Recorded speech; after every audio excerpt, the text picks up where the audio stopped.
Yo les cuistots, j'espère que vous allez bien. Ça faisait hyper longtemps. Bienvenue sur Food Kitchen, le média qui vous cuisine la Ligue 1, de l'entrée au dessert. Et pas que la Ligue 1 actuelle, qui n'a toujours pas trouvé de diffuseur, mais la Ligue 1 dans sa globalité, la Ligue 1 dans son histoire. C'est ce dont on va parler aujourd'hui et durant tout le reste de cet été. Et je dis on, mais un grand on, parce qu'on n'est pas deux cette fois. On n'est pas juste JB et moi, mais on est avec quelqu'un que vous avez sûrement déjà vu plutôt, c'est Arthur. Arthur, comment tu vas? Salut Nathan, salut JB, ça va hyper bien, je suis honoré d'être là. On a eu des bons retours pour les deux premières émissions qu'on avait faites ensemble, donc c'est cool de remettre le couvert, de rester dans le Food Kitchen. Yes. Re-bienvenue dans la cuisine ouverte. J'espère un jour la plus aimée de l'Hexagone. En tout cas, jusqu'ici, nous, on s'éclate, on s'amuse bien et on est content que tu sois là durant cet été. On parle dans une époque, dans une période où beaucoup attendaient le duo LeBron et Steph. Ils ont été ravis et je pense qu'il y en a beaucoup qui attendaient le trio Arthur, JV, Nathan. Donc voilà, JV, comment tu vas? Ça fait hyper longtemps, toi aussi, que les gens t'ont plus vu. Ouais, ça fait super longtemps. Ça fait super longtemps entre le travail, etc. Ça fait plaisir de se refaire un petit épisode. Et puis en plus avec un invité de marque. Moi j'avais écouté les deux premiers de ce duo donc avec passion. Donc content de faire partie de la Dream Team pour cet épisode qu'on tourne ensemble. Voilà. Yes. Alors aujourd'hui, ben voilà, on va démarrer avec le top 5 des gardiens parce qu'on est parti pour une série de top 5 sur les postes, tous les postes voilà, qui existent sur un terrain de football dans la Ligue 1, dans l'histoire de la Ligue 1 et de la Division 1 parce que je suppose que les gars, vous avez fait un peu vos recherches, vos devoirs, vous l'avez vu, la Ligue 1 s'appelait la Division 1 à l'époque et à l'époque, ben, la Division 1 c'était hyper loaded comme on dit en anglais, hyper chargé en talent. La Ligue des Talents, elle existait bien avant l'appellation de la Ligue des Talents. C'était déjà un grand championnat. Je sais pas, en faisant des recherches un peu sur les gardiens, juste en deux, trois mots, qu'est-ce que vous en avez pensé? Est-ce que c'était compliqué de faire un top 5, même un top 10 un peu élargi? Est-ce qu'il y avait beaucoup de talents que vous avez découvert ou pas du tout? Arthur. Pour ma part, je suis quand même, je vais faire un petit teaser, mais je suis resté quand même sur des talents assez récents puisque j'ai estimé que les attaquants actuels ou plus récents étaient peut-être à un niveau plus élevé que certains qui étaient là dans les années 60, 70 par exemple. Donc, c'est pas du tout pour mettre moins d'honneur sur ceux précédents, mais j'avoue que je pense que je vais peut-être faire bondir certains par rapport à certains noms, mais on a eu certains justement joueurs gardiens de but, portiers, qui ont marqué l'histoire de la Ligue 1 assez récemment et que pour moi, enfin, qui sont revenus assez rapidement en tête en fait. Et voilà, donc c'est pas pour faire plus d'hommage à certains plus qu'à d'autres, mais j'ai estimé que par exemple l'adversité est peut-être un peu plus relevée actuellement qu'elle pouvait l'être à l'époque et donc que les performances, même si pour certaines sont moyennes, j'estime qu'un 18e de Ligue 1, par exemple, actuel, est peut-être meilleur qu'un 18e de Ligue 1 si c'était il y a 50 ou 60 ans. Et donc, il a plus de capacité actuellement à se développer, surtout qu'un gardien prend vraiment une ampleur encore plus folle, je trouve, ces dernières années. On peut le voir avec des relances toujours plus fortes. Je pense à Maignan, par exemple, qui est passé justement par la Ligue 1. Voilà, on a eu le cas avec différents joueurs, mais voilà, j'ai envie de mettre à l'honneur 5 gardiens dans mon top 5 qui sont assez récents, pour pas dire post-années 90 ou milieu des années 90. Ok, j'ai bien. De toute façon, on est là pour bondir, donc si tu nous mets du Apula Edel en un, t'inquiète, y a pas de souci, ça fait du buzz. J'y vais. Ouais, non, je suis un peu pareil. J'ai pas squeezé entièrement les gardiens post 80, mais la plupart, c'est peut-être un milieu, un intermédiaire par rapport à Arthur. J'ai des gardiens des années 2000, 90-2000 qui, moi, m'ont marqué parce que c'est un peu ma Madeleine de Proust, on va dire, de mon côté, ces années-là, côté Ligue 1. Donc, on va dire que c'est un intermédiaire avec des gardiens. Fin des années 90, début des années 2000, pour la plupart, on va en débattre, mais j'ai envie de teaser un petit peu, mais je m'arrête là pour pas être spoilé. Alors, on va commencer. On va commencer. En plus, tu as parlé de Madeleine de Proust. Il y a peut-être des joueurs qui ont été mentionnés dans les Madeleines de foot qu'on a fait Yes. cette saison. Donc, voilà, on verra. Moi, je pense que j'en ai un ou deux. Mais bon, bref, on va démarrer. On va démarrer avec le numéro 5. Le cinquième sur votre liste. L'invité a forcément le privilège de démarrer. JB, tu pourras faire ensuite. Et puis après, Oui, merci. je clôturerai. Et ensuite, ben, chacun pourra débattre. Arthur, dis-nous qui est en numéro 5 sur ta liste.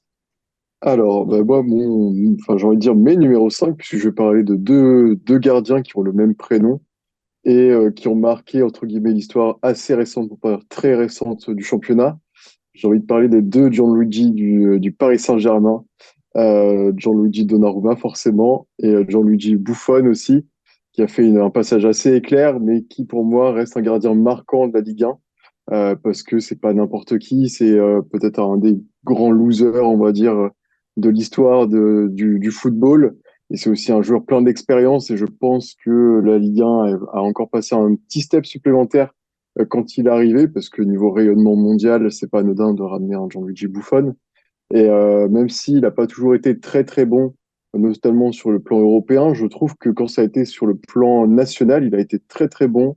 Et je pense qu'il a été de bons conseils justement pour ses collègues, ses coéquipiers qui s'entraînaient avec lui, justement les gardiens, etc. Et on a été hyper honorés. J'ai pu le voir rapidement au stade, il me semble. Oui, ça doit être ça.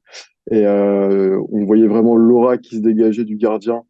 Enfin, vraiment, c'est pas que des légendes, etc. C'est la légende Donnarumma, la légende Buffon, pardon. Et on voyait vraiment que les joueurs l'écoutaient quand il donnait des conseils, les placements, etc. C'était très intelligent. Et voilà, enfin, c'était un joueur passionnant à voir et plein d'enseignements, avec une histoire aussi assez riche, qui avait déjà, c'était sa première expérience à l'étranger pour vraiment, enfin, c'était ces 2 dernières années, il me semble, quasiment. Donc voilà, c'était du haut niveau aussi. Et puis bah, pour Donnarumma, c'était la suite logique en fait de la grande Italie. La Squadra Azzurra, champion d'Italie, champion d'Europe, Donnarumma surtout. Donc voilà, pour moi, c'est un gardien d'un calibre assez monstrueux, même s'il n'a pas fait la meilleure saison de sa vie cette année. Je pense qu'il est enfin, toujours un des 5 meilleurs gardiens du monde actuellement. Il a rassuré à certains moments et puis déçu à d'autres, hein. Il a fait quelques boulettes, il a fait aussi des cartons rouges qui ont causé un peu certains points au Paris Saint-Germain cette saison et qui ont aussi permis de lancer Tenias, l'Espagnol, l'ancien du Barça. Mais voilà, pour moi, Donnarumma, il a une fiabilité, un nombre de buts encaissés qui est très très faible. Il est toujours distingué en fait au trophée UNFP à tort ou à raison, mais pour moi, il a quand même raison, même si certains le méritent aussi. Mais c'est pas pour rien si on bat des records de trophées en étant gardien de but, où la concurrence est assez exacerbée, même au sein même d'un club, où on essaye de faire venir des gardiens pour jouer la concurrence. Pour moi, Donnarumma, c'est un gardien de calibre mondial que j'avais envie de mettre dans mon top 5 aussi pour le faire reconnaître. En plus de Buffon aussi, rappeler son passage en France qui n'a pas été anodin. Voilà, on était tous sapés un C'est peu. deux ex aequo, quoi. Ouais, c'est ça. Et puis, je trouve que l'euphorie qu'il y avait lors de l'arrivée de Buffon, c'était pas rien non plus. Faire venir une légende pareille, voilà, j'avais envie de le souligner, même si c'est pas forcément le 5e meilleur gardien de l'histoire. J'avais Ouais. envie de lui faire un peu une petite mention honorable, quoi. Une petite mention d'honneur, voilà, pour les deux Gianluigi. Moi, j'ai une petite question. Je veux savoir combien Nathan t'a donné pour qu'il donne deux gardiens du Paris Saint-Germain. Oh, purée. Eh, j'ai des gardiens du Paris Saint-Germain. Enfin, je crois que j'en ai un, mais franchement, sans spoiler, hein, j'avais pas du tout ni Donnarumma ni et encore moins Buffon. Mais je je je comprends surtout Donnarumma parce que j'avoue qu'il est sur une belle base, mais Buffon, je respecte les fleurs envoyées à la légende. On va dire ça comme ça.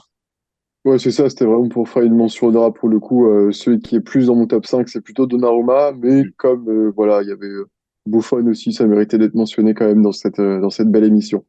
C'est-à-dire Bien c'est sûr, de toute façon. une ode à la carrière de Gigi Buffon. Ouais, c'est ça, c'était son vraiment première expérience à l'étranger. On avait hâte de voir, et puis on a été quelques fois déçus quand même, faut l'avouer. Mais enfin, ça reste Buffon, quoi. En fait, moi, j'ai une image de Buffon avec le Paris Saint-Germain pendant cette année. Enfin, c'est la boulette contre Manchester United où on le Ah, recrute. c'est ça. Tu vois, et moi, du coup, même s'il a fait une grosse saison, comme tu dis, sur le plan national, bah, sur le côté européen où on attendait de son expérience pour passer ce step, bah, c'est ce qui me Ouais. fait me dire, bah, j'arrive pas à me dire que même si voilà, je respecte la légende, je respecte la légende, fun. mais je suis trop marqué par cet événement et par ce. Je pense vraiment des dernières années, c'est le match, moi, qui m'a. Enfin, la double confrontation du Paris Saint-Germain qui m'a le plus interloqué, même avant le match au Camp Nou et la remontada. Parce que c'est vraiment un Manchester qui est décimé et Gigi, il était Ouais, déjà c'est sûr. censé faire passer un step, quoi. Mm. Et du coup, JB, t'as mis qui en 5 alors? Puis on va faire les catégories des Parisiens, parce que moi je suis sur un Parisien aussi. Alors, Oh. pas n'importe lequel, Ah, on va remonter un je peu pense qu'on a le plus. même. Ouais, ouais, c'est Bernard. Ah, le chat. Ouais, c'est Bernard Lama, le chat. Alors, pour plein de raisons. Mes premières, c'est déjà d'un point de vue personnel. Moi, c'est si j'avais voulu devenir gardien, j'aurais copié tout de Bernard Lama. C'est-à-dire que j'aurais acheté Pantalon. le même pantalon ample, exactement. Tous ces arguments qui faisaient, moi, quand j'étais petit, quand je voulais jouer au gardien, je prenais un gros pantalon pour jouer au cage, tu vois, c'était vraiment Bernard Lama. Faut pas oublier que c'était vraiment à cette période des années 90, c'est vraiment le gardien français avant Barthez. Ouais. C'est Ouais. numéro 1 80, à l'Euro 96, je crois. Non, non, si, si, ouais, oui. Et ensuite, si, si, il perd sa place Il est après une. positif à Voilà, cannabis et exactement. Mais dans les années entre 92, quand il est vraiment Paris Saint-Germain, et 96, 97, c'est top 5 des gardiens mondiaux. Euh, et puis c'est un gars hyper complet. Il a un peu révolutionné son poste, aussi bien sur les sorties aériennes, le jeu de pied, et un peu il tirait les penalties. Je sais pas si vous vous rappelez des périodes où il même il n'avait pas forcément ses gants ouais, quand il jouait à Metz effectivement. avant de jouer ouais, avec le Paris Saint-Germain. Donc pour tous ces petits côtés, comment dire, pour tous ces mimiques qu'on avait envie d'imiter personnellement quand on était petit avec mes potes, bah, je l'ai mis un peu pour faire honneur voilà, à son personnage. Puis c'était une sacrée personnalité aussi. Malheureusement, voilà, il a eu ce souci qui a fait qu'il a perdu sa place en équipe de France et qu'il a un peu, c'est un spleen qu'il a traîné ensuite au fur et à mesure sa fin de carrière. Surtout que il, il éclot vraiment au très très haut niveau assez tardivement en fait par rapport au gardien Mm. actuel. Quand tu parles de Gigi Donnarumma, ça n'a rien à voir. Donnarumma, il explose très jeune. Là, c'est des gardiens qui explosaient encore un peu sur le tas. Mais voilà, je mets Bernard Lama pour un peu. C'est un peu, c'est pour aussi pour être conforté d'un point de vue. Non, mais de toute façon, bah là, je vais clôturer avec la page parisienne. J'ai Bernard Lama aussi. Moi, je suis très porté sur l'histoire, mais je pouvais pas trouver de gardien enfin, plus ancien, qui était plus fort que Bernard. En tout cas, juste sportivement, je pense peut-être en tant qu'icône, il peut y avoir d'autres gardiens. dont peut-être je listerai vite fait entre ma 10e et ma 6e place, mais en termes de sportif, pour moi, Bernard Lama, rien que le sportif, rien que comme on dit, le côté intrinsèque, je pourrais Mhm. mettre Bernard Lama beaucoup plus haut carrément. Dans mes 5 que j'ai, parce Ouais, que, comme tu as dit, JB, il a vraiment révolutionné un peu le poste. Peut-être que, des fois, je trouve, peut-être que balle au pied, il pouvait un peu effrayer, mais il a quand même montré des belles choses, rien que dans ses claquettes et dans ses sorties aériennes. Enfin, on l'a pas appelé le chat par hasard. Généralement, quand tu as un surnom, pour un gardien de but, bon, c'est que tu as quand même marqué un peu ton époque, quoi. Et puis, voilà, il a une apogée de 5 ans. Enfin, en tout cas, au PSG, c'est 5 ans, c'est que des podiums. J'ai Mm. vérifié, c'est que des podiums. C'est ou la victoire, ou le podium. Et c'est pas un acteur mineur, Mhm. quoi. C'est un acteur vraiment majeur. Peut-être que j'aurais voulu que son apogée, enfin ouais, son prime, comme on dit, prenne un peu plus de temps Oui, c'est ça. parce que comme tu as dit, il a un peu galéré ici et là, mais même que ce soit à Brest-Amory, que ce soit à Metz, que ce soit, je crois, à Lens, en fait, il prenait des clubs qui n'étaient pas forcément très forts, mais qui finissaient dans les meilleures défenses. Mais Et il avait aussi sa part. il me semble il est champion d'Europe avec le Paris Saint-Germain, sinon avec en C2, non? Ah oui, la vainqueur des coupes à l'époque. Ouais, effectivement, les champions d'Europe, effectivement, ouais, c'est ça, avec Rai, les capitaines Rai. D'ailleurs, bah, il s'est fait débarrasser de son brassard, ça écorne un peu la légende aussi. Hmm. Bon, t'es une légende et tu te fais prendre le brassard. Bon, après, c'est pas par n'importe qui, c'est par Capitaine Rai. Mais voilà, je le mets 5e, là, au chaud. Donc, voilà, peut-être qu'on en reparlera plus haut. Je sais pas où Arthur te l'a mis, si tu l'as mis, hein. Mais, Mais voilà, on verra. On verra. Ok, allez, on passe au quatrième. C'est à mon tour. Bah, du coup, je vais poursuivre dans la même lignée que vous parce que j'ai mis Monsieur Lama en quatrième place. Je vais pas répéter tout ce que vous avez dit. C'est vrai que c'est un gardien qui a été quand même occulté, je trouve, ces dernières années derrière un autre joueur qu'on va peut-être évoquer un peu plus tard et qui a pris sa place en équipe de France. Non, pour moi, c'est un joueur qui, voilà, comme tu disais aussi, JB, qui a eu un prime assez court et assez tardif quand même, qui aurait pu faire une plus grosse carrière, je pense, s'il avait fait des choix de clubs différents et peut-être s'être inscrit dans la durée sur des clubs, peut-être s'il avait pu rester plus longtemps au Paris Saint-Germain ou plus tôt, peut-être qu'il aurait pu avoir le même, enfin, une carrière encore plus longue à très haut niveau ou à un niveau constant et homogène. Là, c'est vrai que, comme vous l'avez souligné, il s'est fait piquer le brassard, il y a eu différentes affaires, etc. Je sais pas comment c'était mentalement de son côté. Est-ce qu'il avait les capacités aussi, tout simplement, d'aller plus haut? Je sais pas trop. Mais même si les terrains, moi j'étais pas né, hein, mais j'ai pu voir quand même beaucoup d'images et continuer à faire des recherches. Je trouve que c'est un gardien qui avait un tempérament quand même, une envie, une conviction assez forte quand il jouait. Donc voilà, mais après entre ce qu'on affiche et ce qu'il y a dans la tête, il y a toujours peut-être un petit Mm. décalage. Donc je sais pas à quel point il aurait pu aller chercher encore plus haut. À quel point il aurait pu, par exemple, flirter avec une deuxième ou troisième place des meilleurs gardiens de tous les temps en Ligue 1. Ça joue pas forcément à grand-chose suivant les indicateurs qu'on prend en compte.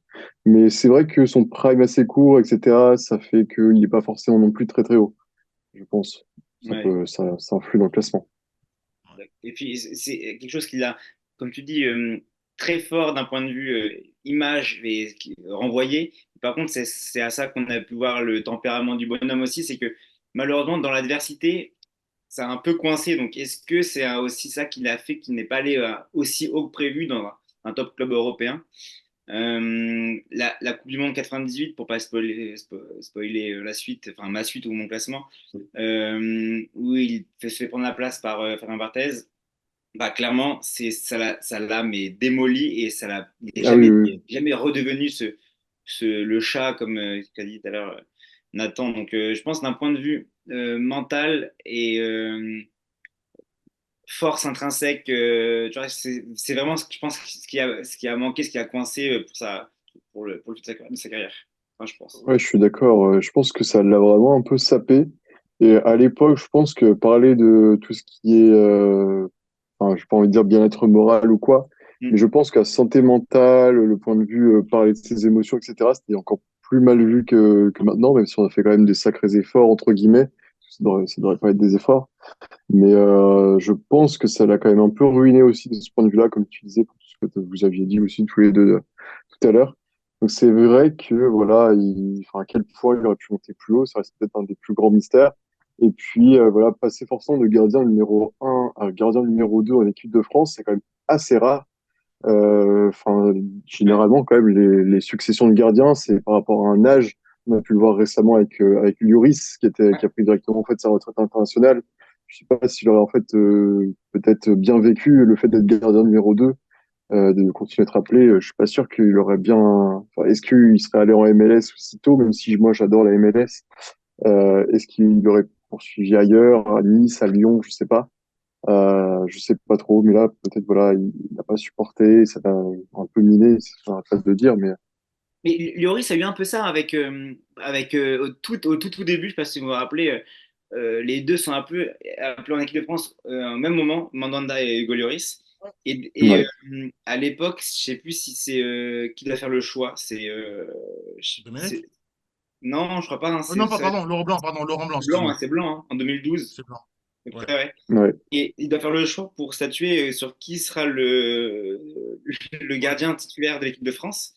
Et ah ouais, c'est Mandanda, après ouais, c'est Lloris, et puis il y a un moment donné où Lloris prend vraiment l'ascendant sur Mandanda et c'est devenu vraiment le numéro un.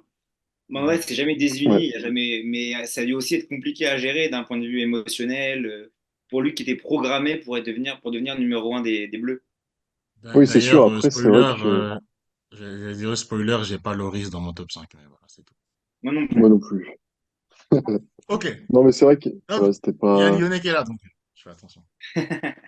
Non, mais moi, je me suis basé sur le fait que, même si je comprends le Gigi Buffon pour faire une ode tout à l'heure de la part d'Arthur, mais je me suis basé sur des gardiens qui ont vraiment impacté la Ligue 1 et qui sont restés un certain nombre de saisons pour pouvoir être présents dans mon top 5. Ok. Ah oui, Et, oui, c'est et sûr. du coup, ça donne qui en quatrième alors? D'où le fait que, tu vois, c'est vraiment en connexion là. D'où le fait que je vais mettre uniquement quatrième Fabien Barthez. Voilà, je le Ok. mets quatrième parce que, bon, évidemment, il explose vraiment à Marseille. Enfin, il gagne 2 titres de champion de France avec Monaco. Il Ouais. explose vraiment à Marseille lorsqu'il gagne la Ligue des Champions. Même s'il est numéro 2 de base à Marseille quand il arrive là-bas, il est barré par Olmeta. Et ce qui est marrant avec Barthez, c'est que les 2 fois où il prend le lead sur en équipe de France ou à Marseille, les 2 fois, il est barré logiquement par Olmeta à Marseille et par Bernard Lama en équipe de France. Donc, il explose vraiment quand il gagne la Ligue des Champions en 93. Et pour moi, Barthez, c'est une légende de Manchester United avant d'être une légende de Ligue 1. Il a été Ouais. monstrueux avec Manchester. Pour la base, pour les Mancuniens, pour les supporters mancuniens, c'est un gamin qui a marqué aussi le club par ses frasques. Si, si, vraiment, vraiment. Pendant un petit moment, ils ont cherché aussi, après, tu sais, quand Barthez a eu sa période de déclin, ils cherchaient vraiment Ouais. à le remplacer par un. C'était Van der Sar, je crois qu'il le remplace à ce moment-là. Mais Barthez, il a quand même été titulaire dans les cages de Manchester pendant un sacré bout de temps. Bien sûr. Euh, donc, je le Et mets, je le mets sacré bout de temps, c'était pas deux, trois saisons? 4 saisons, je crois. J'ai quatre 5 saisons. Mais pour être enfin, pour qu'un gardien français à l'époque soit titulaire dans un club de légende, Bien sûr. c'est un peu Non, bien sûr, bien sûr. en fait, c'est un peu le premier qui a vraiment réussi à l'étranger, quoi. Ouais. Ok, Tu vois? Donc, je le mets ok. plus, pour moi, c'est une légende. C'est plus une légende de. Est-ce que c'est une légende internationale ou une légende de l'équipe de France? Parce que c'est une légende de l'équipe de France. C'est 98, c'est 2000, c'est le seul gardien qui a fait les 2 titres, tu vois. Donc c'est plus une légende, on va dire, internationale plus que nationale pour moi. Même s'il a été monstrueux à Monaco et à Marseille où il gagne avec des champions. J'entends. J'entends. J'avoue que le côté, ouais, je rejoins. Ce côté légendaire, plus sur la scène internationale, Ouais. ouais, ça rejoint plus le profil de Barthez. Maintenant, voilà, j'ai une autre Est-ce que- une autre lecture de. Non, mais tu vois, que quand tu parles de Barthez, les titres que tu retiens, ça va être Ah, la moi, Ligue c'est des l'équipe Champions de avec France, moi, Marseille. d'abord. Ouais, c'est ça, un titre européen, Ouais. l'Euro et la Coupe du Monde. Donc c'est vraiment des titres qui sont pas forcément Non, sur c'est le vrai. territoire. C'est vrai. Ouais, non, moi, la première chose que je retiens, c'est le divin chauve, c'est le bisou sur son crâne de C'est ça. Laurent Blanc. C'est bien entendu, bien entendu. Et puis, j'ai fait des recherches, et puis, mais j'entends. Franchement, j'entends. Cela étant dit, en fait, moi, c'est là où maintenant je suis rentré dans une réflexion très, très, très compliquée. Parce que j'ai essayé de mettre le prisme principal sur le sportif. Je dis pas que j'ai raison, mais en tout cas, je me suis dit, bon, entre le quatrième et le troisième, et même le deuxième, j'ai vraiment réfléchi intensément. Et j'ai choisi le choix du buzz. Du Ok. coup, j'ai mis Steve Mandanda en quatrième. Non, c'est Oh là honnête. là, Ça va, ça va. c'est Non, mais parce que, attention. catastrophique. Non, mais Catastrophique. pourquoi? De toute façon, j'ai Tu même pas verras, fini tu parce verras. que je suis sur ma lancée là. Parce que sur le troisième, je pense que c'est encore un nom Ouais, il va nous sorti dire Lionel Letizy ou de Jérôme mon Alonso. chapeau. Jérôme Daniel Alonso. Subasic. Ouais. Oh, purée. Non, mais en fait, très brièvement, enfin, brièvement, comment est-ce qu'on peut résumer brièvement sa carrière? Le mec, il est une légende de Marseille. Et je pense que on pourrait lancer un débat auprès des Phocéens, qui est une plus grande légende marseillaise entre Steve et Fabien. Pour moi, juste légende marseillaise, je mets quand même Steve, personnellement, hein. Pour moi, Moi aussi. c'est vraiment le Ouais, bien sûr. capitaine, c'est le rock, voilà. Maintenant, je peux pas oublier, quand je pense à Steve, je pense aussi à la déconcentration qu'il pouvait avoir sur le terrain des fois, à certains trous d'air qu'il pouvait avoir. Alors bien sûr, je pense qu'il je sais pas, je pense qu'il a le record ou un des records de meilleur gardien de la saison UNFP. Il a gagné 4 fois ou 3 fois, 4 fois, je Ok. pense. Je sais plus, Donc ouais. Je crois c'est qu'il s'est fait voilà. dépasser par Donnarumma. Je suis pas sûr, Ah mais je crois déjà? que Donnarumma l'a dépassé. ou Parce que égaliser, Steve, mais le Steve, c'est quand même 4, hein. Mais ouais, voilà. Mais sinon, il a de la longévité. Hmm. Il a vraiment, il a un titre. Maintenant, par rapport à ce que j'ai mis et de ce que j'ai vu, par rapport à ce que j'ai mis devant, il y en a un, j'ai jamais vu jouer. Mais bon, voilà, je pense il est dans le même rang que lui, j'ai l'impression. Et puis, par rapport à ce que j'ai vu de Steve, j'ai vu du bon, du très bon même. Et des fois, j'ai vu des choses où en Ouais. réalité, des fois, c'était compliqué. Et là, c'est exacerbé à Rennes parce que bon, il est en déclin, donc le pauvre, c'est pas non plus sa faute. Et puis, il a une défense horrible à Rennes. Mais à Marseille, on voyait déjà un peu des déconcentrations un peu inquiétantes, je trouve. Et il était sauvé par soit une puissance de feu offensif qui marquait plus qu'il n'encaissait, ou alors une supériorité tactique. Enfin, il a quand même été coaché par des grands, quoi, par du Guéret, Hmm. par du Deschamps qui était pas mal. Je crois que Bielsa, il était là aussi. Donc, soit c'était un ou l'autre. Donc, il y avait du Lisandro, non, pardon, Lisandro Lopez. Il y avait du Lucho qui était un meneur incroyable pour donner des ballons à du Niang, enfin, Niang, non, mais en tout cas, Niang a joué avec Mandanda. Il y avait enfin, il y avait tellement des légendes. Je pense que même quand Drogba était là, il était là aussi déjà, je pense. Oh, pas, Donc, non, non, non, non. Il arrive, Drogba, non? il arrive je crois, Drogba, il finit en 2006, il me semble. Et Drogba Si. ouais, 2005, je crois, Drogba. Et Mandanda il arrive en 2007, il me semble. Ah ouais, ok. ouais, ouais, ils se croisent pas. Il se croise Ah ok, pas. ok. Bah voilà. Mais il a quand même croisé des grandes légendes, je trouve, et ça le sauvait un peu. Et bon, il peut pas sortir de mon top 5, c'est impossible. C'est une légende. Moi, Mais je il saurais y a pas le deux mettre. choses. Si je t'interromps, moi, il y a deux choses sur Mandanda. C'est, moi, j'ai ce même qui est les bras sur les épaules, les bras sur les hanches, Ouais. comme ça, tu sais, tout le temps, elle a l'air un peu abattu. Mais sinon, je suis d'accord avec toi sur le fait que ce soit une légende de Ligue 1, mais pas assez pour moi pour être dans un top 5, enfin, pour être dans mon top 5 personnellement. Je le, je Ah, le il ne pas trouve. ton top 5? Non, il n'est pas dans mon top 5 moi. Oh, aïe, aïe, aïe. Waouh! Oh, Je le ne blasphème! l'ai pas dans mon top 5 Qu'est-ce que parce je que. fais là? Comment? Qu'est-ce que je fais là? Non, mais il y en Eh, avait. on va mettre le top 5 sur les réseaux et les gens vont voter, on verra, anonymement. Moi, j'en ai des meilleurs de un. De deux, tu vois, on a comparé Barthez qui a réussi à Monaco, à Marseille et qui part à l'étranger, qui réussit. Mandanda, c'est je vais à Marseille, je rate à l'étranger, je reviens à Marseille. Et c'est pas je rate à l'étranger, c'est je rate à Crystal Palace pour revenir me réconforter en Ligue 1. Donc oui, certes, les gens de Ligue 1, pas assez pour moi encore pour être dans le top 5. Et j'ai le préjudice sur le fait que depuis tout petit, je l'ai suivi quand il était au centre de formation du Havre. Et pour moi, suivre un mec qui est au Havre, enfin, pour Arthur Fucanet, je suis responsable Salver de Caen. Et Moi aussi. malheureusement, comment? Moi Oui, aussi, je suis supporter voilà. de Caen. Ça, c'est, voilà. Mais ça me C'est, fait mal au cœur, mais je l'ai placé beaucoup, beaucoup plus haut, malheureusement. ouais, ok. Bah, Ah. Après, j'ai Je envie de suis, dire, se faire surpasser par Paul Lopez quand on voit le vrai niveau de Paul Lopez, ça écorne un peu, je trouve ça, les gens. est-ce qu'il s'est vraiment fait dépasser ou est-ce que, ouais, il je y pense avait pas. pas. Je pense qu'il a priorisé un gardien qui matchait plus avec le style de jeu de. Ouais, je suis d'accord. Moi, je suis plus dans le même prisme que toi aussi, JB. Et, ouais, enfin, je reviendrai plus tard parce que j'en reparlerai, mais non, Mandanda, ça reste un gardien assez mythique de Ligue 1 et qui fait que, enfin, il y a certains aspects de sa personnalité et de sa carrière qui font que pour moi, il est plus haut dans le classement, pour pas dire beaucoup Hmm. plus haut. C'est j'ai envie de dire, les mêmes arguments que pour le débat du GOAT au NBA, j'ai les mêmes arguments. Je reviendrai là-dessus plus tard. N'est-ce pas? Allez, on passe sur le podium. Qui avez-vous en troisième position? Arthur. Eh, ben, je vais reprendre un joueur qu'on a déjà évoqué, mais il y a Monsieur Barthès. Barthez, voilà. Enfin, là encore, je vais pas redire tout ce que vous avez dit parce que c'est tout à fait juste. Mais j'ai envie de parler en plus de sa succession et ce qu'il associe à la Ligue 1, parce que c'est un joueur qui a intégré le staff de Toulouse Ouais. où il a démarré aussi, avant de performer un peu ailleurs aussi, pour pas dire faire le reste de sa carrière vraiment ce dont on se rappelle ailleurs.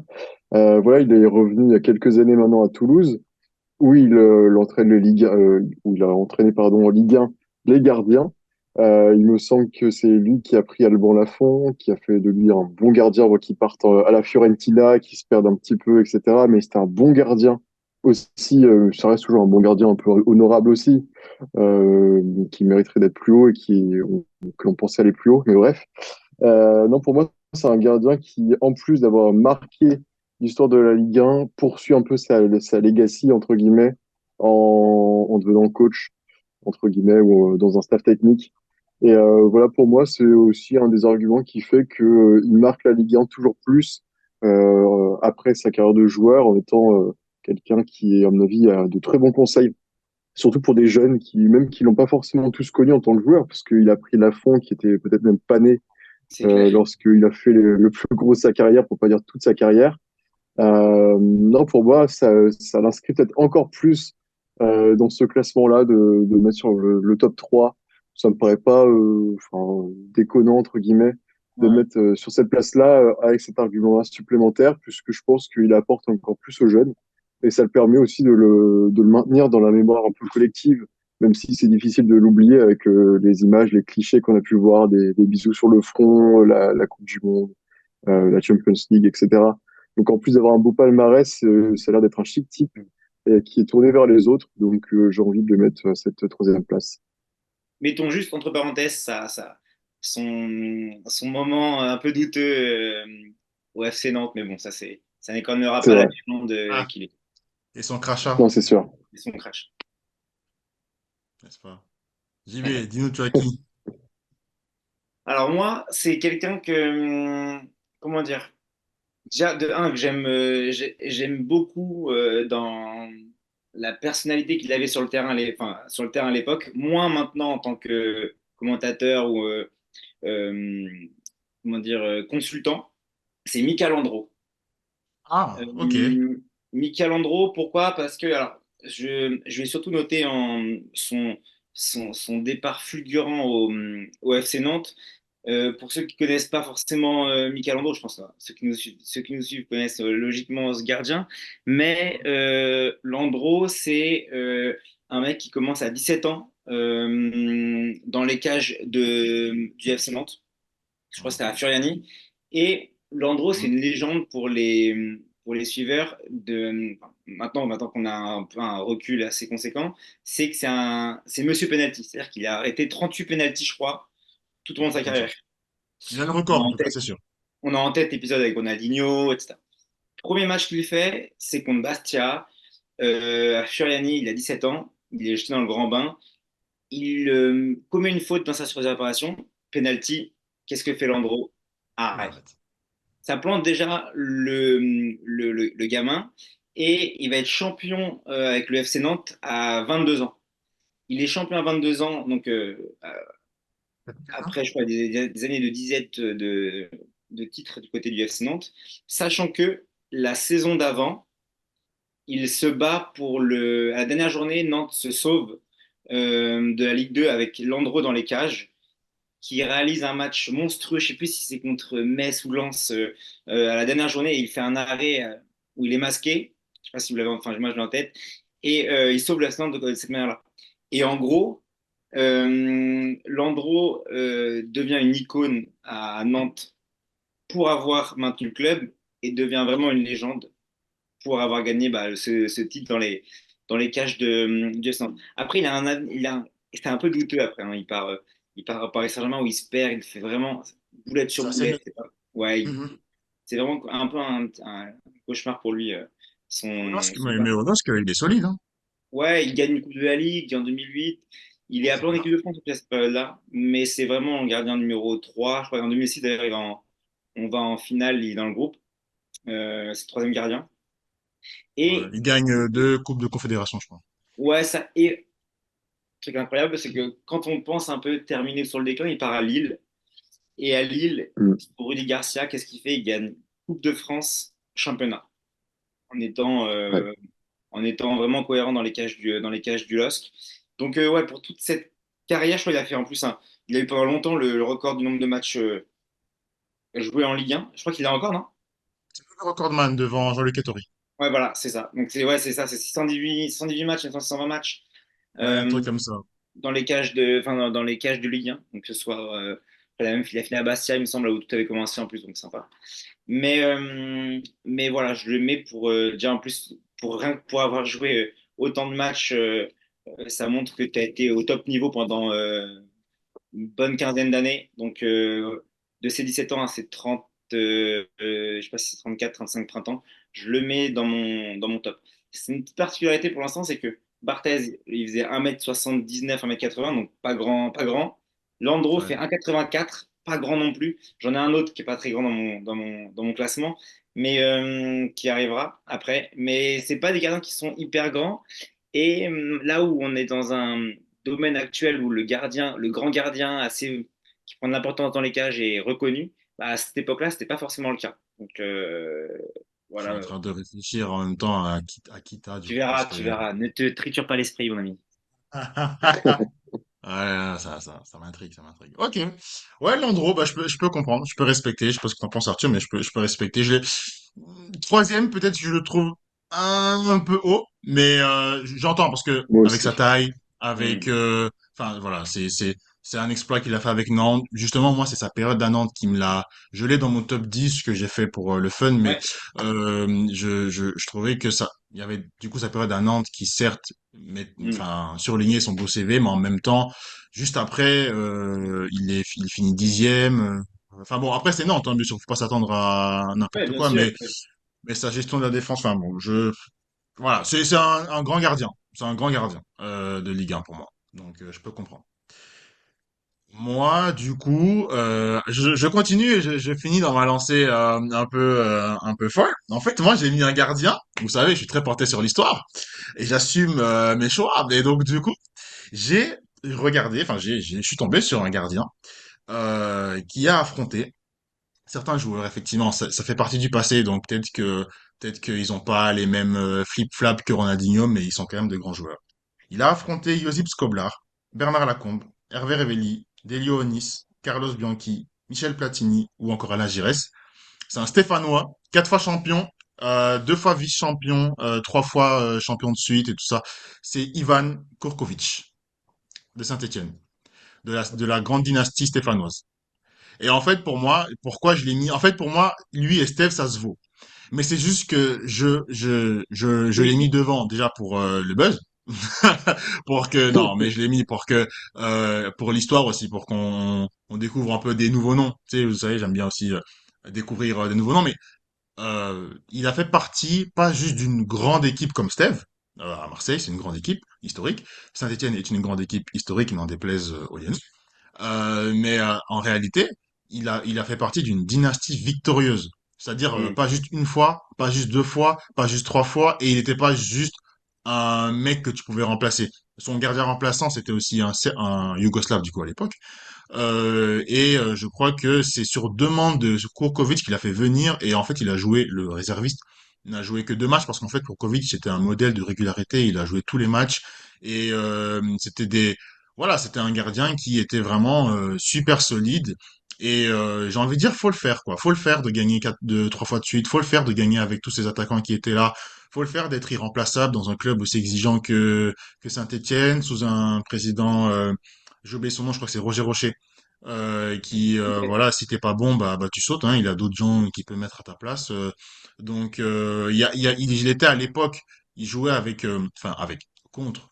Le gardien concurrent numéro un, c'était Jean-Paul Bertrand Deyman, si je me trompe pas, qui est pour moi un des plus grands gardiens nantais, qui a gagné aussi énormément de fois.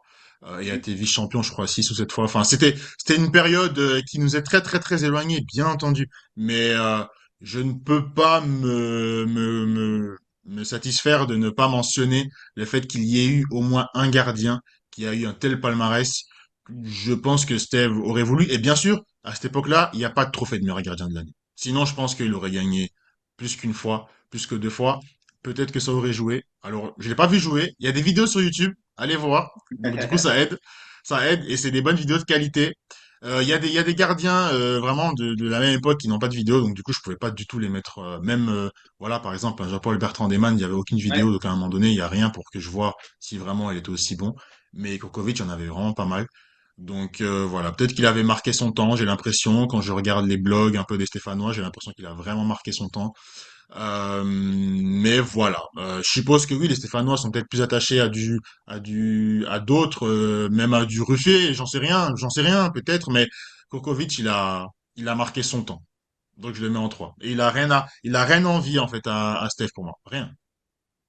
Ok, bonne surprise. Non, mais tu m'as appris un. Je connais pas forcément mes voisins verts, donc j'ai pas forcément une envie aussi de C'est un, découvrir ces voisins verts. c'est un big Non, up à tous mais ceux qui sont nés en 60, en 50, je sais pas si vous oui, regardez non, la mais vidéo. je comprends ce que tu veux dire. Je Ok, sais très Non, clair. mais c'est Allez, là, je pense que, un choix qui se respecte. voilà. Je pense que là, on va pouvoir bien bagarrer. J'ai pas l'impression qu'on ait le même numéro un, mais on va voir. Dis-nous. Ah bah voilà, voilà, c'est clair. Arthur. On n'en est pas au numéro 2 là? Ouais. Non mais ouais, ouais, bien sûr, mais j'ai l'impression que du coup, ça va emmener vers Ok. un différent. Mais ouais, numéro 2, dis-nous. Ok, bah numéro 2, je pense qu'il y en a un qui va être ravi. Je pense que c'est Grégory Coupé. Grégory Coupé que je mets en numéro 2 parce que mon numéro un c'est un autre qui, pour moi, mérite d'être numéro un dans mon classement en Est-ce tout que ça cas. va, est-ce qu'il y a un grand écart pour toi entre le 2 et le un chez toi? Non, parce que c'est des profils différents. Donc, Hmm. c'est vraiment la sensibilité personnelle qui a fait que j'ai mis un numéro un qu'on a déjà évoqué et que vous avez mis plus haut dans enfin, plus bas justement dans le classement et qui fait que je mets beaucoup plus haut. Et Rémi parce que Mandanda en 1, ça veut dire. oui, Ah oui, voilà, je suis ah oui. désolé, mais oui. Voilà, mais j'argumenterai après, mais pourtant je suis pas du tout supporter marseillais ni parisien d'ailleurs. Je préfère m'en dédouaner tout de suite. Mais d'ailleurs, du coup, je sais pas ce que vous avez comme souvenir de couper dans des cages. Moi, c'est aussi quand même lié à l'équipe de France et aussi, par exemple, aux magnettes ou aux étiquettes Panini qu'on Ouais. pouvait avoir, parce que c'était vraiment mon époque quand j'étais gamin. Et non, c'est un joueur aussi qui a fait une reconversion un peu plus compliquée, j'ai envie de dire, un peu plus contrastée par rapport à Barthez. Mais c'est un gardien qui a quand même toujours été très fiable, qui a marqué l'histoire de la Ligue 1. Et voilà, enfin, je vais laisser les plus spécialistes entre guillemets de Lyon s'en occuper, de s'attarder un peu plus dessus. Mais c'est un gardien qui est mythique et je pense que c'est difficile de le skip dans un classement, dans un top 5. Je pense que personne ne pourrait l'oublier dans un Ouais. top 5 en fait. Je pense qu'il mettrait en fait tout le monde d'accord. Il y a certains membres du top 5 qui pourraient enfin, amener de la discussion, j'ai envie de dire. Mais je pense que c'est peut-être le seul dans un top 5 ou dans un top 3 ça dépend, qui est peut-être indiscutable en fait. Et Hmm. voilà, parce que le reste pour moi, c'est peut-être plus de sensibilité personnelle et des avis un peu différents ou l'envie de faire un peu le hipster quand on s'appelle Nathan. Mais, Ah ah ah. Tu l'as bien mais servi. Y a pas de souci, j'assume, non, non, mais j'assume. non, mais t'as bien raison en plus. Mais blague à part, non, mais je pense que pour moi, c'est le seul qui est indiscutable dans un classement assez resserré de gardiens de Ligue 1, en fait. Hmm. Bêtement, Là, c'est bête comme argument, mais je suis assez d'accord avec toi, mais tu vois, je me sens assez intéressé au classement un peu euh, côté SoFoot, côté Trophée Ligue 1. Enfin, j'ai regardé un petit peu et sur SoFoot, il mettait pas coupé. Ouais. En gros, il traitait les 1000 plus grands joueurs de l'histoire de la Ligue 1. Et Mhm. dans. mhm, Du coup, je vais regarder, donc je tapais ça, j'ai regardé les gardiens enfin, qu'ils évoquaient, Pareil. etc. Et toi aussi, t'as regardé, et je vois pas couper apparaître au fur et à mesure. Je me suis dit, mince, j'ai dû sauter une page, tu vois. Du coup, je suis Je crois que revenu. c'est Non. Landreau qui est le gardien, ou Jean-Luc Ettori qui est le gardien le plus avancé Ouais, carrément. et couper, je le vois, et je vois couper 75e meilleur joueur de l'histoire de la Ligue 1, mais peut-être 7 ou 8e gardien. Et moi, je me suis dit vraiment, pour moi, c'est vraiment top 3 évident des meilleurs gardiens de l'histoire de la Ligue 1. Et surtout, c'est quand même l'unique gardien qui a gagné 7 titres d'affilée. C'est dans l'histoire de l'OL, tu as 3 joueurs qui ont gagné 7 titres d'affilée, c'est Juninho, Sidney Govou et Grégory Coupé. Donc vraiment, c'est une légende. Bah, même nous, quand on était petits, tu l'as bien résumé, mais ouais, mais mes albums Panini, c'est Coupé, c'était le serre-tête, les cheveux longs, tu ah vois. oui, oui. Et, et vraiment, en plus, c'est un gardien qui a souvent été euh, sous-coté aussi en équipe de France. Il a toujours été numéro 2 derrière Barthez. Mais finalement, Mhm. quand Barthez n'était pas là, c'était une évidence que Coupé. prenne, soit titulaire quand Barthez n'était pas là, quoi. Même si Ulrich Ramé a eu cette période-là à un moment donné. Mais, euh, mais vraiment, on a en plus des images de coupé. J'ai rarement des images de gardiens qui me sont marquantes. On a tous c'est ce match contre Barcelone où l'arrêt avec la tête, la barre transversale, enfin, il ressurgit, il était hyper bon sur sa ligne. Donc pour tout ça, je mets Greg Coupé. Son retour ensuite au Paris Saint-Germain est un peu moins bon. Après, il est assez vieux, il a 38 piges, je crois. Donc, c'est pas forcément Ouais. ça qu'il faut retenir. Mais même son période, c'est vrai que la capacité d'un gardien à être bon de Ligue 1, à être bon à l'étranger, et ça que Barthez, pour moi, est vraiment incroyable dans ce niveau-là. C'est compliqué parce que c'est un des choix qui sont vraiment différents. Et il n'a pas réussi à l'Atlético Madrid. Donc, pour moi, c'est vraiment ces 7 années marquantes, même plus, je crois qu'il a fait 15 ans, enfin 12-13 ans à l'OL, mais c'est vraiment pour moi une des légendes du club et une des légendes de Ligue. Du coup, les deuxièmes chez toi. Pour moi, il est deuxième aussi, ouais. Ok, ah, je pensais qu'il était premier. Ok, ok, bon, ok, bah d'accord, bah du coup, mon deuxième, sans suspense, c'est le Divin Chauve. Mais encore une fois, c'est très serré. C'est pas genre les deux premiers qui se démarquent. Non, non, je trouve que même du deuxième au cinquième, c'est en fait en soi, hein, c'est vraiment des légendes pour le coup. Et j'avoue que c'est pas le top 5 le plus facile que j'ai eu à faire personnellement au niveau Mm. de ce poste-là. Mm. Parce que franchement, là, on parle vraiment de Golgoth, on parle de mecs qui ont vraiment imposé leur légende. C'est juste que Barthez, bah, sans rajouter ce que vous avez, enfin, sans répéter ce que vous avez déjà dit super bien. Euh, je prends conscience quand même que, enfin, ouais, il est passé de Toulouse à Marseille et il s'est imposé à Marseille. Il était super jeune. C'est. Alors, bien sûr, on peut compter ou pas son titre en 93, chacun fait comme il veut. Mm. Et puis, c'est pas comme si il était déjà dans son apogée comme à Monaco, il a pu l'être, et puis bien sûr à Manchester. Mais je trouve que déjà, dès le début à Marseille, il a montré sa force d'intimidation contre les Ouais. adversaires, sa capacité à être très charismatique. C'est important aussi de rassurer. C'est peut-être un truc qui, des fois, surtout en Europe, peut-être manque à Gianluigi Donnarumma, par exemple, de rassurer. Je parle de Mm. rassurer sa propre défense. Là où, je veux dire, Dimeco, ouais, ils étaient là, hein, Dimeco, Basile Boli, Ouais. etc., Amoros, je veux dire, ils allaient confiants avec le divin qui était derrière. Enfin, pour moi, enfin Barthez, c'est là qu'on voit qu'il est vraiment grand dans la légende du football en général. C'est que effectivement, moi, je pense d'abord au bleu. Je pense d'abord à tout ça. Je pense bien sûr à Manchester United où il a été grand, mais Mhm. ça veut dire que en fait, il a même un peu banalisé ce qu'il a fait en France, alors que ce qu'il a Mm. fait en France, c'est quand même assez fort. Euh, ouais, je trouve que même techniquement, alors des fois, il se mettait en danger lui-même, mais il rattrapait ses erreurs avec des parades incroyables. Mais donc c'est peut-être le bémol que je lui reproche. Mais sinon, ouais, jeu balle au pied, il était déjà un précurseur.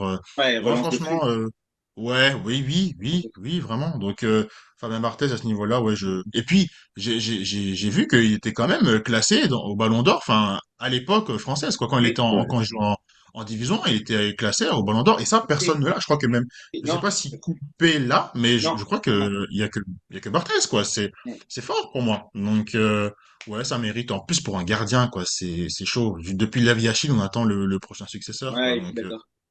voilà, c'est sa classe Barthez. Le fait qu'il ait fait ça en France, ouais, non, ça le met, pour moi, ça le met haut. Mais voilà, Ok. c'était mon deuxième et je pense que là, on peut se bagarrer sur la première place maintenant. Non, mais juste, quand tu m'as demandé tout à l'heure, coupé, c'est ton numéro. Je t'ai dit oui, hein, machinalement, mais c'est mon numéro 1, je te confirme. Ah, Ouais, ok, coupé, c'est mon numéro 1. ok, Mon donc, numéro, mon numéro 2, tu l'as évoqué, enfin, tu l'as évoqué, t'en as parlé tout à l'heure rapidement. Euh, alors moi, personnellement, je l'ai pas vu jouer. C'est plus moi, avec mon père qui m'en a parlé depuis très très longtemps. C'est Jean-Luc Ettori. Pourquoi? Parce que en fait, ce gardien, c'est euh, c'est assez marrant, mais quand mon père m'en a parlé quand j'étais gamin, moi j'étais à regarder des trucs, tu vois, sur Jean-Luc Ettori. Moi, les premières choses que j'ai regardées, les vidéos qui m'avaient marqué, c'est et je me suis toujours dit, mais il est nul. C'était la demi-finale de 82, France-Allemagne, où la France, bah, on gagne 3-1. Baptiston, je passe les détails, hein, on va au tir au but. tu peux dire? Comment? Tu peux donner les détails, hein. Non, non, mais au goal, en Allemagne, c'est Schumacher. Moi, bah, quand j'étais petit, du coup, je détestais. Mon père m'a transmis ça. Et, et en face, l'autre gardien, c'est Jean-Luc Ettori. Et moi, je regarde cette séance de tir au but. Je sais plus, j'ai quel âge. Quand je regarde sur les vidéos enregistrées, etc. Et je vois le mec, il plonge jamais. Sur la séance de tir au but, il y a 5 pénaux. Et sur les 5 pénaux, il n'y a aucun plongeon. Il plonge 0 fois. Et du coup, moi, je me dis, mais il est nul. Et toujours, j'ai toujours dit, ce gars-là, il est pas bon. Tu vois, et quand on me parlait de Jean-Luc Ettori, d'ailleurs, à l'époque, je le confondais un peu enfin, dans les noms avec Joël Batz. Rien à voir, mais Ah bon. ouais, Tu vois, niveau tu vois, style. du coup, j'ai toujours trouvé ce gardien naze. Et après, il y a un moment donné, je m'étais dit, il faut quand même que je regarde son palmarès. Et j'ai re-regardé encore aujourd'hui. Bah, je pense dans SoFoot, t'as son classement, il met numéro un. Et son palmarès, les gars, c'est une folie. Déjà, c'est l'homme d'un seul club. C'est vrai que c'est quand même quelque chose qui est assez. C'est quelque chose, moi, qui me parle. J'aime beaucoup ces gars qui ont fait toute leur carrière dans un seul et même club. À l'AS Monaco. J'ai tout noté. Je me suis mis un seul club, 3 titres de Ligue 1 avec Monaco, 3 Coupes de France, une finale de C2, 3 places de vice-champion de France et record pendant 20 ans de 602 rencontres jouées en première division. Et en plus, ça a été le gardien numéro un des Bleus et ça a été on va dire, le gardien alors avant 98, de la meilleure équipe de France dans les années 80, bah, actuellement 82 avec Platoche, etc., où on Carré doit être, magique. logiquement, si on va au bout, on est champion du monde. Donc, c'est un peu un mea culpa, on va dire, que je fais en le mettant numéro 2, Sacré, mais un coup pas, là. non, mais même si je le mets numéro 2 un peu pour faire amende honorable. Tout ça pour dire Oui, que, tout ça pour dire que grosse bête, hein. sans cette ode à Jean-Luc Ettori, Mandanda évidemment aurait potentiellement pu postuler à ce top 5, mais malheureusement c'est pas. Moi, je t'avoue que Jean-Luc Ettori, je l'ai en 10e place, hein, clairement. Parce qu'il était... Quand j'ai vu Deuxième tous place. les commentaires sur SoFoot, des gens qui disaient, mais attendez, Jean-Luc Ettori, certes, la longévité, elle est là, mais voilà, faut pas Non, oui, non, mais le clairement, surestimer. clairement, clairement. Et particularité aussi qui est incroyable, et tu as dû le voir, mais c'est ouf, c'est sa taille. Oui, bien sûr. 1,73 m. Mais Hum. là, à l'heure actuelle, jamais de la vie, t'as un mec d'1,73 m qui est gardien de but. T'es pas hyper athlétique. Et le 1,73 m, et en plus, elle est flagrante. Ce 1,73 m, il est flagrant dans cette séance de tir au but. Il est minuscule par rapport à Schumacher. Donc c'était tout ça, en fait. Je me suis dit, mais c'est pas possible. Et bon, je le mets dans mon top parce que si, voilà, je fais une amende, on va dire une amende honorable pour ce gardien. Ok. Alors juste comme tu as donné ton numéro 1 en premier et qui est coupé, moi c'est aussi coupé, donc je vais embrayer. Comme ça, je vais laisser la parole à la défense pour, voilà. De toute façon, j'ai pas grand-chose à dire. Couper, c'est juste que pour moi, il représente la culture de la gagne. C'est tout. Voilà. Pour moi, c'est des trophées, trophées, trophées, trophées, trophées. Et en réalité, on parle de 7 titres, c'est vrai. Mais je suis allé voir en détail, sûrement que vous aussi. Mais c'était pas des, allez, il gagnait des fois, dans le championnat avec peut-être 1 ou 2 ou 3 points d'écart, quoi. Donc c'était pas non plus une immense domination comme on peut l'imaginer, bien que bien sûr c'était une dynastie. Mais, pour gagner pas une fois, pas 2 fois, avec 2, 3 points d'écart sur l'adversaire, il te faut un grand gardien pour moi. Hmm. Coupé en est un.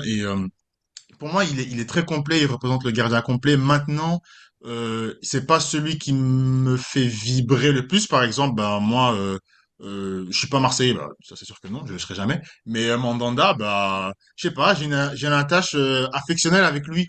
Bon, il est congolais comme moi, c'est peut-être aussi ça, mais j'ai un truc d'affect avec lui que je n'avais pas avec Coupé. Moi, Coupé, c'était la froideur, mais surtout quand il avait son Oui. maillot noir, je crois, avec l'équipe de France, je pense. Et Voilà, c'était vraiment le mec, ouais, non, froid, mais il va c'est te sortir les le arrêts. méchant dans les films. Coupé, c'est le méchant dans les films. C'est le méchant dans les films. C'est exactement ça. C'est le méchant dans les films. Et ouais, donc pour moi, j'ai jamais revu un gardien de son aura en Ligue 1 ou Division 1. Ouais. Aussi, ouais, bah non, pour moi, c'est tout. Il avait l'air d'être hyper Et respecté comme mec en personne. or en plus. Mec en or. Et comme disait en plus Arthur sur la transmission, c'est vrai que ça fait partie d'un homme aussi comme Barthez l'a fait avec Toulouse. Mais Coupé, c'est la transmission. Ça a été gardien numéro, enfin, entraîneur des gardiens à l'OL. Ensuite, parti à Dijon, je crois. Voilà, c'est quand même quelqu'un qui aime transmettre. Donc pour moi, c'est aussi essayer de perpétuer cette légende. Voilà. Face à la défense. On t'écoute, Arthur. Crucifie-nous. C'est le moment là. Je tiens à prévenir que j'aurais aimé évidemment parler de Rémi Vercouttre, de Rémi Rioux, de Zelazny, de qui vous voulez qui a Vincent défendu Planté. les cages, de qui, n'importe qui a défendu les cages du stade Malherbe de Caen. Rest in peace encore. Ah, À toi, magnifique. petit. Mais non, mais je suis dévasté de parler d'un vrai, hein, mais je suis, voilà, mais c'est la sensibilité personnelle qui fait que je mets Mandanda numéro un de mon classement. Voilà, c'est le gardien de la Ligue 1 qui a pas réussi à s'exporter finalement à l'étranger, même si c'est un peu le cas pour beaucoup d'entre eux, c'est vrai. À part quand on parle des gardiens étrangers que j'ai évoqués plus tôt, les Italiens par exemple, qui se sont exportés. Mais non, pour moi, Mandanda, c'est un peu comme le débat du GOAT que je disais tout à l'heure en NBA entre LeBron et Jordan.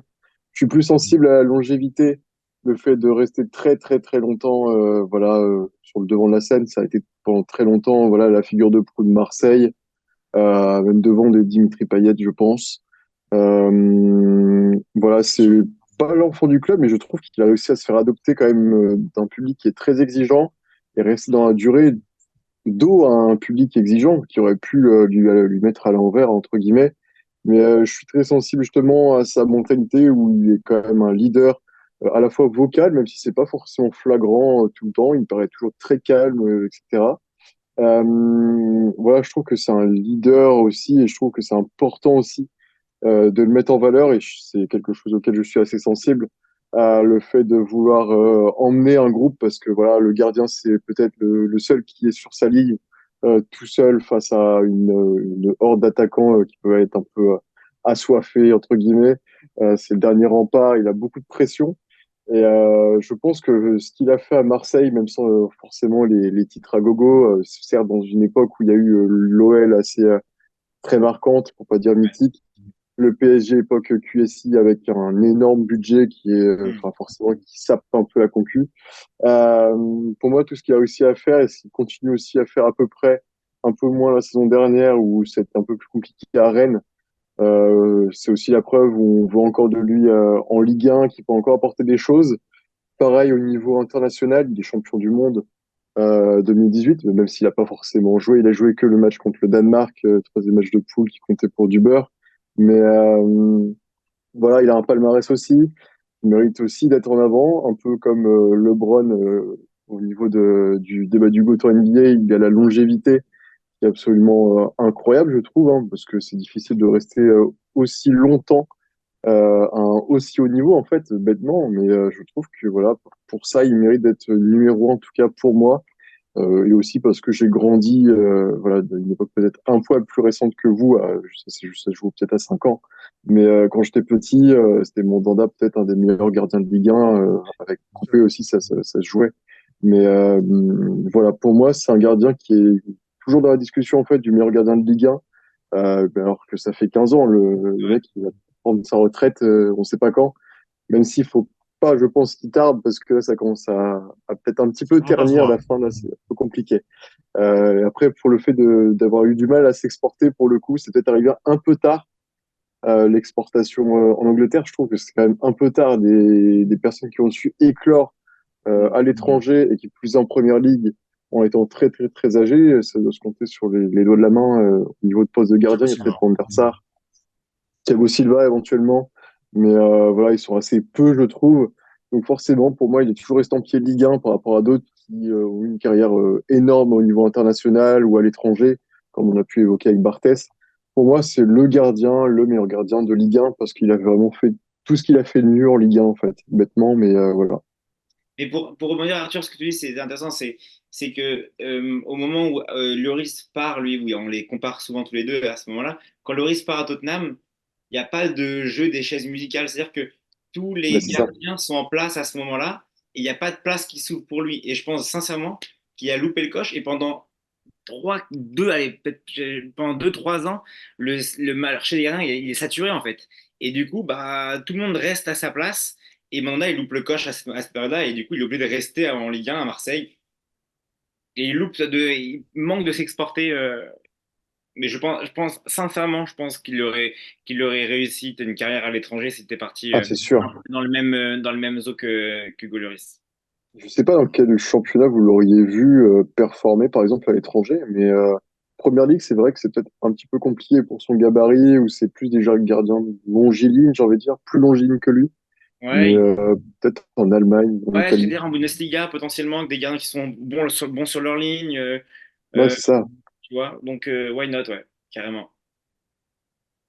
Mais voilà, pour tout ça, je pense que, enfin, il mérite d'être meilleur gardien de Ligue 1, en tout cas, vu que c'est pas exporté à l'étranger, je trouve que justement ça le Oui. bloque presque en Ligue 1, quoi. C'est pas le gardien, c'est pas du tout le meilleur gardien de la liste, mais c'est pour moi le Hmm. meilleur gardien de Ligue 1. Oui, voilà, parce qu'il faut prendre en compte l'aspect iconique, l'aspect légendaire, la Carrément. legacy aussi, comme on dit. Donc, il y a tout ça à prendre en Mm. compte, clairement, clairement, clairement, clairement. Et ça nous fait du coup, bah, un top 5 assez compétitif. De toute façon, il y a pas de nom, je crois, qui sort, qui nous a fait sortir les yeux comme pas possible. Je crois que ça va. Donc, Non, D'accord. on n'a pas parlé de Gürtner de Amiens ou de je sais pas qui, donc ça va. On s'en sort bien. mais, Avec tout le mais respect que j'ai justement, pour Régis, on t'embrasse. voilà, si tu nous écoutes, on est, voilà, pas de souci. Mais j'allais vous demander, les gars, s'il fallait faire, mais juste lister, vraiment lister sans donner d'arguments, quoi que ce soit, des gardiens en mention honorable, entre 10 et 6, donc entre la 10e et la 6e place. Donc vous avez 5 noms, juste en les listant en mention honorable, pour leur rendre honneur, il y aurait qui? Je peux commencer si vous voulez. Bah, Vas-y. enfin, Ouais. vas-y, si tu veux, Nathan, si tu veux Ouais, commencer. bah, moi, j'ai, du coup, en 10e, j'avais Jean-Luc Ettori, tu vois, Hmm. pour sa longévité, tout ça. Dominique Dropsy, le seul qui a été champion de France en montant directement avec Strasbourg. C'est le seul titre de Strasbourg, d'ailleurs. Ok. Et puis, il a été champion 2 fois avec Bordeaux. Hugo Loris, quand même. Et puis, j'avais Michael Landreau et Jean-Paul Bertrand Demann, parce que je suis un Ipsy et je l'assume. Voilà. Bah, Ouais, tu vois, dans ça, alors, j'ai noté les noms, je sais pas de classement précis, mais j'ai Lionel Letizy, parce qu'à Ouais. l'époque, j'aimais beaucoup ce gardien-là, Nice, Paris Saint-Germain, avec et sa formidable doublure, Jérôme Alonso, mais j'ai gardé Letizy, j'ai laissé Letizy. Je me suis mis, tu vois, je me suis mis Steve Mandanda quand même, ouais, Joël Bat, t'as intérêt. ouais, Joël Bat, Ulrich Gramet. Et j'ai pas et en gros en dernier j'ai mis pour mettre mais j'ai un en fait j'ai un gars que c'est un peu mon guilty mon je suis pas j'aime pas du tout pour j'aime pas forcément je suis pas pro Marseille du tout hein ou bien au contraire même l'inverse mais j'aimais beaucoup un gardien à l'époque qui s'appelait Stéphane Porato que Ah, ce mec moi quand j'étais petit j'aimais Barthez et je trouvais que c'était le seul qui lui ressemblait un peu avec sa chauve quoi et du coup je l'ai mis dans ma liste parce que voilà, mais en vrai, j'aurais pu mettre, il y en a plein. En fait, on oublie ça, mais on a une sacrée école de gardiens en France et on a toujours été Ouais. vernis d'avoir des gardiens vraiment, vraiment au top niveau. Moi, moi, je suis depuis tout petit, comme Arthur, je suis supporter du Samer de Caen et à Caen, on a toujours eu des gardiens vraiment d'un bon niveau, que ce soit Vincent Planté, que ce soit Steve Lallana, qui était incroyable pendant des années aussi bien à Caen comme à Brest. Alexis Thébault dans une moindre mesure, mais on a eu Vercoute qui a été bon, Ryu, Ouais. tu vois, donc ouais, Ryu j'abuse un peu, mais je l'ai vu en numéro 2 à Lyon, et c'était pas. C'est terrible. Ouais. Ah, Non, c'est mais affreux. on est quand même vernis, même dans les petits clubs, on a toujours eu des gardiens qui étaient potentiellement, vous savez, ils pourraient limite jouer dans un club top 10 quoi, de Ligue 1. Mm. Voilà. Ouais, c'est il vrai y a un qu'on a gardien. su même, Ah, pardon, excuse-moi, dis-moi, pardon, mais Arthur. même recruter aussi des gardiens étrangers en Ligue 1. Je trouve qu'on a eu aussi un bon nez, je trouve, surtout récemment, encore plus récemment, parce qu'il y a des frontières qui sont encore plus ouvertes, heureusement. Bah, tout bêtement, mais en voisin belge, Matt Sels. Matt Hmm. Sels, j'ai envie de le mentionner, même si c'est pas forcément, même pas du tout un des 10 meilleurs gardiens de l'histoire. Mais Matt Sels, il me semble que c'est lui qui a gagné la Coupe de la Ligue avec Strasbourg il y a quelques années. Yes. Dans une période très compliquée aussi, parce que concurrence oblige. Et là, on a vu bah, que son manque en fin de saison pour Strasbourg, c'était terrible. Du côté de Reims, il y a Diouf aussi. Il me semble qu'il est sénégalais, si je dis pas de bêtises. Mhm. C'est un excellent gardien qui va viser certainement très, très, très, très, très haut assez rapidement. On a eu aussi l'ancien gardien de Chelsea, Mendy aussi, qui a été très, très bon et qui a commencé même très bas. Il a commencé à Cherbourg, en national, régional, voilà, du côté de chez moi en plus, donc c'est assez chouette. Donc vraiment, même pour recruter des gardiens étrangers, les former avec justement l'étiquette estampillage un peu français, je Ouais. trouve que même aussi pour des gardiens étrangers, on a su bien les exploiter, entre guillemets. Donc Mais tu vois, c'est chouette. je rebondis sur ta partie joueur étranger, enfin gardien étranger, mais bah, c'est typiquement Stade Rennais où tu cites Mendy, mais moi j'ai en tête Isaacson et Petr Sech, qui ont tous les Ah deux ouais, été ouais. des gardiens de Stade Rennais, qui ont été, mais moi Isaacson j'adorais, et Petr Sech, bah, j'en passe pour c'est un des top, top gardiens mondiaux sur les 20 dernières années, et tu vois, ils sont passés en Ligue 1, quoi. Donc, Ouais. Non, c'est vrai. L'information, il y a Après, de la qualité dans l'information, carrément. bien sûr. Grégory Coupé pour moi, Grégory Coupé pour JB, et du coup, Monsieur Steve Mandanda pour Arthur qui sait mettre les Marseillais dans sa poche comme il faut, bien comme il faut, on respecte ça. Voilà, c'était tout pour nous. 1 heure de bon débat, de bonnes discussions. Dites-nous ce que vous en pensez, bien entendu, et je pense que la prochaine fois, on va se pencher sur qui les défenseurs centraux, du coup. ouais, carrément, Allez, c'est parti. avec grand Il y a de plaisir. quoi dire. En tout cas, grand merci à vous, JB. Grand merci à toi, Arthur. C'était super sympa, et à Grand la plaisir, prochaine. Arthur. Ciao! Ciao. Salut!